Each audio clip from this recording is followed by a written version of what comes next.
warahmatullahi wabarakatuh. Waalaikumsalam. Syekh Ali Jabir, saya nggak tahu mau memulai ini gimana, Syekh. Tapi kita sangat bersyukur keadaan beliau, walaupun peristiwa seperti itu, luar biasa sehat beliau. Luar biasa sehat. Fisiknya hebat. Ya, tapi sebelum kita lari ke jamaah memukul, itu Syekh pada saat ketusuk dan Syekh cabut, itu berarti darahnya banyak banget. Cukup banyak.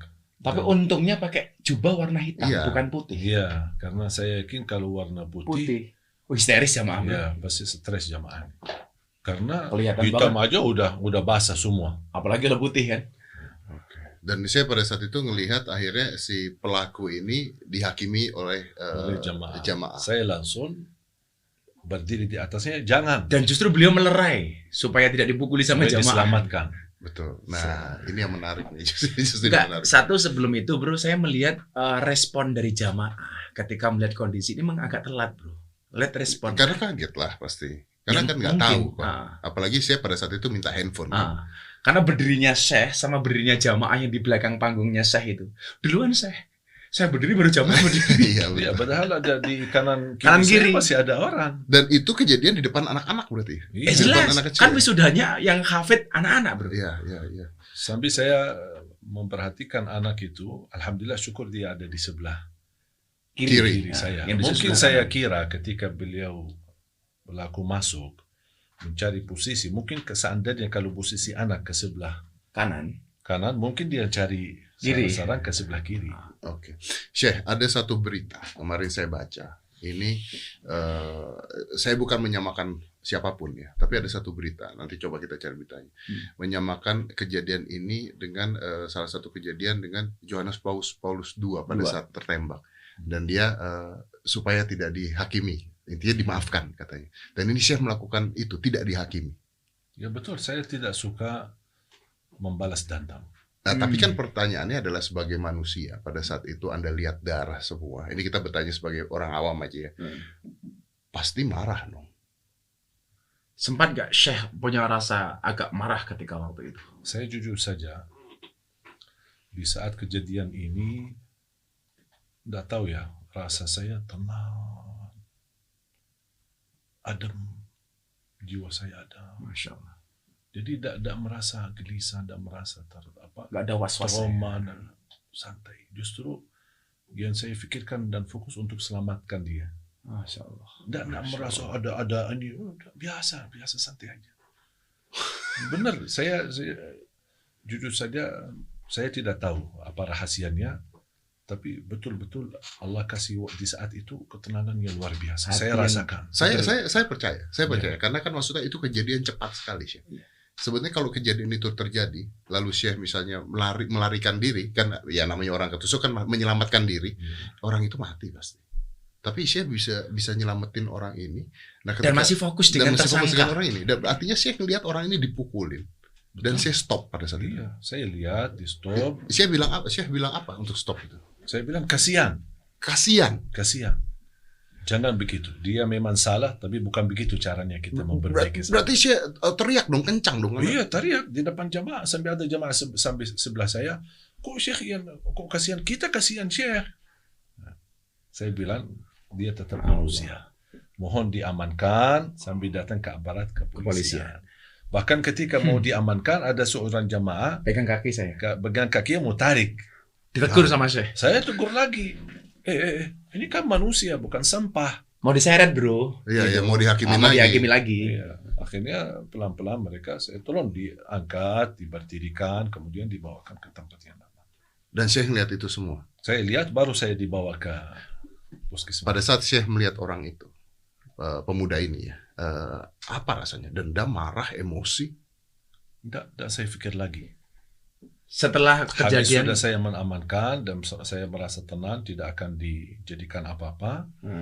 Saya udah habis itu udah pikir lagi. Tapi sempat ketemu Syekh sama orangnya ini. Tidak ketemu. Nggak ketemu aja ya. Ya pada saat kejadian itu. Pada saat itu. Hanya saya mengucapkan apa yang saya pelajari ketika ditembak musibah, alhamdulillah innalillahi wa inna ilaihi raji'un.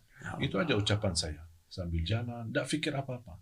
Tidak pikir siapa, apa motifnya, apa urusannya, apa alasannya, tidak pikir ini semua.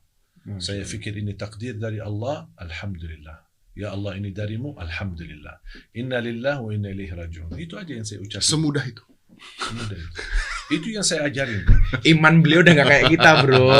Tawakalnya udah gak kayak kita. Dan firasatnya yang luar biasa. Tadi beliau cerita, setelah sekian lama beliau nggak pakai jubah hitam. Kok pas di hari itu beliau pakai jubah hitam? Padahal biasanya putih saya. Iya, selalu putih atau apa. Terakhir pakai baju hitam kapan saya? Pakai jubah cukup hitam. cukup lama pas acara kultum lah di TV. Kalau untuk kamu jamaah sudah hampir jarang. Masya Allah. Nah, Ya firasat itu loh. Iya. Syekh, tapi kan kejadian ini pasti membuat banyak orang marah. Pasti membuat banyak orang ingin bergerak. Itu biasa lah. Pasti ingin buat, wah nanti bisa jadi demo, bisa jadi apa. Kita tahu lah kejadian-kejadian seperti ini pasti bisa seperti itu. Dan Syekh melihat ini seperti apa? Maksudnya sudah atau gimana? Atau dia menawarkan diri barangkali. Enggak begini, saya sebenarnya melihat, saya mempercayai satu hal. Tidak ada sesuatu yang terjadi kebetulan. Semua ditentukan oleh Allah. Atas izin Ditakdirkan Allah. oleh Allah. Bahkan kata Umar bin Khattab radhiyallahu anhu, kita lari dari takdir ke takdir. Ya, betul. Jadi apa yang kita buat? Tidak bakal bisa merubah takdir. Saya percaya ketika kita reaksi dengan takdir, tidak akan berubah. Marah, emosi, tidak berubah. Kalau takdir ini bisa rubah, saya mau duluan marah.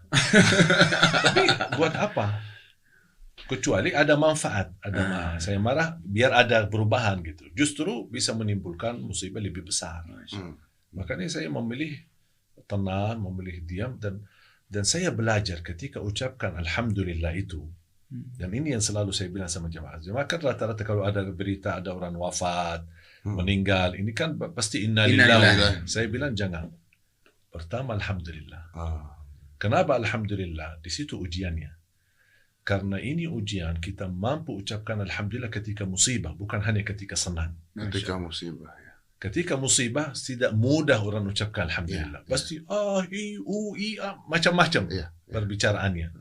Beda sama orang yang ketika tertimpa musibah dia yakini ini dari Allah, alhamdulillah. Berarti kata alhamdulillah kita masih mau memuji Allah walaupun kita lagi musibah.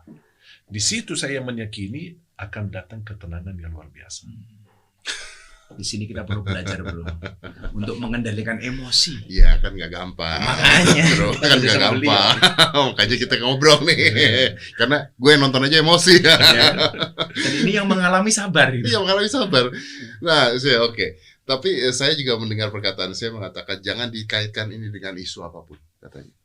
Ya memang betul. Saya tidak mau ini kalau boleh dianggap ini kasus saya. Gitu aja. Pribadi saya. Ya, saya anggap ini kejadian karena takdir Allah. Saya tidak mau dikaitkan dengan gerakan manapun, politik atau isu-isu manapun. Saya tidak mau. Keren. Tidak mau. Tidak mau. Kan bisa isu terorisme, bisa isu Minimal politik lah. politik. Nanti urusan Lebih panjang. aparat kepolisian. Itu yang menutup. Tapi Anda tidak mau mengucapkan hal Tidak tersebut. mau. Karena akan membuat keributan baru. Pasti. Dan itu namanya buruk sangka. Saya belajar harus berbaik sangka. Sampai beliau tidak mau bersuudzon, bro. Apakah tersangka ini apa-apa beliau nggak mau, bro? Sampai ada yang bisikin saya ini karena aliran ini. Tidak mau saya itu. Ada yang kamu bicara lebih baik. Kalau tidak bisa bicara yang baik, diam. lebih baik diam. Saya belajar, saya berusaha apa yang diajarkan oleh Islam saya terapkan. Dan menurut saya kemuliaan akhlak seorang bukan di saat lagi santai. Ya. Masya Allah. Justru Tapi pada saat teruji kemuliaan akhlak seorang ketika musibah. ketika musibah. Dan kita lihat contoh kita Nabi Muhammad SAW. Sallallahu alaihi wasallam. Pas lagi sujud, dibuang kotoran unta di atas kepalanya. Tidak marah, biasa aja. Bahkan ketika di At-Taif, pulang melempar sambil berdarah. Sampai berdarah-darah. Dia tidak Biasa. pernah angkat tangan menghancamkan atau menghajarkan mereka atau habiskan. Tidak. Sampai Allah utuskan malaikat penurus gunung yang, ayo coba apa yang diminta oleh Nabi Muhammad. Kalau dia minta, tunjukkan aja. Saya akan rapatkan 2 gunung ini di kota At-Taif, habis keluarga At-Taif semua. Apa kata beliau? Tidak usah. Jadi artinya saya bisa mengatakan bahwa saya terima ini. Saya terima. Terima dengan lapang dada. Terima dengan lapang dada. Lapang dada. Kalau- Sampai titik ini, alhamdulillah hati saya tenang. Oke. Tenang. Bahkan sampai titik ini tidak pernah saya mencari tahu apa dia, dari mana asal Tidak usulnya. Tidak mau tahu. Termasuk berita ini saya mohon maaf saya. Jadi kalau ada orang mengatakan ini gila atau enggak gila, saya Gangguan nggak ada jiwa. urusan dengan itu. Gangguan jiwa ya, Ya, pasti gangguan bahas. jiwa. Nggak ada urusan dengan itu saya. Saya tidak mau terlalu cepat ini membicara. Cuma saya kemarin agak sedikit kecil hati ketika terlalu cepat. Ya. Memvonis itu sih. Ya, memfonis, apalagi pihak Gangguan polisi jiwa yang itu. bicara begitu. Makanya saya harap aparat kepolisian sabarlah dulu, dalami, dikaji betul supaya bisa memberikan informasi yang transparan dan jelas, Oke. yang pasti. Tapi Syekh, kalau seandainya misalnya Dinyatakan gangguan jiwa. gangguan jiwa, apakah saya terima? Ya terima, Terima. ya terima. Saya percaya lega hukum. Sudah. Wah, ini yang keren, Bro. Ini sumpah keren, Terus Bro. mau apa? Mau apa? Coba. Saya mau apa? Saya nggak percaya kalau gangguan jiwa kan nggak mungkin Ada. sekelas beliaunya. Mau ribut? Mau ribut. Coba. Salah. Coba pikirkan. Kalau saya ribut apa gunanya? Manfaatnya. Kalau ribut membawa manfaat, saya mau. Ini sekarang kita bicara bisnis. Tidak usah bicara agama. Ya, ya, oke. Ya, kita bicara bisnis. Kalau Kalau ribut ada sekarang manfaatnya. saya tidak terima, marah. Ayo kita aksi, ayo kita bela ini, keluar. Terus ujungnya Ada nggak manfaat? banyak orang terganggu aktivitasnya, banyak orang bisa meninggalkan kepentingan keluarganya, bahkan bisa terganggu fasilitas ibadahnya yang muslim maupun non-muslim, mengganggu aparat keamanan, membebankan pemerintah, bahkan mendorong masyarakat untuk membuat sesuatu yang tidak tahu hasilnya apa. Di pandemi lagi. Iya, pandemi lagi. Tapi kan Anda korban sih. Tidak apa-apa. Masa tidak ada orang-orang yang memanas-manasi Syekh? Saya lebih baik korban sendiri pada korban umat. Masya Allah. Masya Allah. Ini baru luar biasa, Bro. Betul-betul kita harus belajar itu, Bro. Ya, saya alhamdulillah bersyukur dengan kejadian ini. Banyak yang kirim pesan, ada yang sampai pendeta-pendeta. Jadi saya terima, mendoakan, memperhatikan kondisi dan keadaan. Ikut prihatin ya. Iya. Sebenarnya kita mau cari apa? Di dunia ini kita mau cari apa? Dan saya punya prinsip. Saya berdakwah kemanapun, saya selalu punya satu tujuan. Ridha Allah. Jamaah senang, tidak senang. Suka, tidak suka, bukan target saya. Lalu targetnya Syekh? Ridha Allah. Ridha Allah. Itu saja. Sudah. Itu saja. Jamaah puji, jamaah caci maki, saya tidak peduli. Kalau kita bisa di level namanya manusia, dipuji pasti Tinggi. Bahagia. ya, Dicaci. dihina dicaci. Turun. Jatuh. Kalau kita bisa jadikan sama saja, Masya Allah. tenang kita. Ya betul. Betul, tenang. Jadi baik Dengar ya udah. Kalau dah dipuji, alhamdulillah, nikmat dari Allah. Ah. Allah yang menggerakkan lidah mereka memuji saya. Kalau dimaki, Dimaki, Allah takdirkan ujian. Udah selesai. Tak ada satu kata keluar dari mulut orang kalau belum diizinkan oleh Allah. Allah tidak menerima dari ucapan saja. Banyak orang berkata, aku cinta Nabi Muhammad. Tapi coba kita lihat perilakunya Nabi Muhammad tidak. Dan sesuai. cukup orang berbicara. Kita mohon maaf pintar berbicara. Pandai berbicara. Bisa mengambil kalimat yang terbagus, kalimat yang terindah. Tapi kalau perilaku kita tidak pas, anggap perilaku kita ada orang memberi buat apa? nasihat. Kadang-kadang kita melihat cara orang. Sekarang saya melihat Mas Dedi ada misal sebuah kesalahan. Kalau saya datang, niat saya menegur kesalahan itu sudah salah. Itu sudah salah. Kalau sudah menganggap diri menegur kesalahan orang, berarti kita merasa diri lebih mulia daripada dia. jadi harusnya gimana? Kita memberikan nasihat. Saya sebenarnya melihat Mas Dedi bagus, baik. Cuman Nampaknya kalau bisa jangan seperti ini lebih baik. pemilihan diksi Ya, kata, Bro. Jadi memilih kata yang bisa menenangkan Tidak hati. menyakiti hati. Ya. Kalau dia terima syukur. Kalau dia tidak terima saya sudah selesai tugas. Dan nggak boleh sakit hati saya. Ya boleh. Bukan tugas saya harus Mas Dedi ikut saya. Itu bukan tugas saya. Tugas saya menyampaikan. Dan tugas saya memilih kata-kata yang menyampaikan hal yang menenangkan hati. Nanti keputusannya terserah penerima. Ya. Yang mendengar, apa dia terima atau tidak terima, terserah dia. Syekh tugasnya selesai. Iya. Selesai tugas. Karena berubah apa enggak itu bukan urusan Syekh, urusan Allah. Iya. Saya tidak menunggu ada orang menerima nasihat saya dan dia berubah. Saya tidak harap menunggu itu. Allah. Orang yang ikhlas, yang dia bisa menyampaikan dakwah dan tidak menunggu melihat jumlah pengikutnya. Mau yang ikut 1, mau ikut sejuta, Iya. jangan pedulikan. Nggak ada bedanya sih. Tidak ada beda. Bagi saya, setiap saya masuk jamaah, saya selalu ucapkan, dengan nama-Mu ya Allah, saya menghadapi jamaah. Gerakkan lidah saya dan hati saya untuk menyampaikan yang terbaik. Karena saya tidak punya apa-apa. Itu doa saya selalu. Ya Allah, bismillah, dengan nama-Mu ya Allah, bismillahirrahmanirrahim, saya menghadapi jamaah. Ini sebelum saya masuk mengisi tausiah. Dan saya tidak punya ilmu apa-apa. Gerakkan lidahku dan hatiku untuk menyampaikan yang terbaik buat jamaah. Jadi fokus kepada proses, jangan berorientasi kepada hasil. Ya, hasil apa tidaknya Urusan itu sudah Allah. bukan tugasnya. Tapi satu hal bro, yang pelajaran bagi kita. Jadi baik dan buruknya kita itu kadang-kadang tergantung persepsi orang. Menarik Ya. pada saat saya non Muslim, saya tidak, maksudnya Syekh juga nerima saya dengan terbuka. Ya. Dan itu yang menarik kan adalah itu sebenarnya. Dan tadi saya juga mengatakan saya dapat ucapan apa? Dari pendeta. Dari pendeta. WA beliau. Dan saya membalas juga itu. Membalas, dia kirim tulisan, saya kirim suara.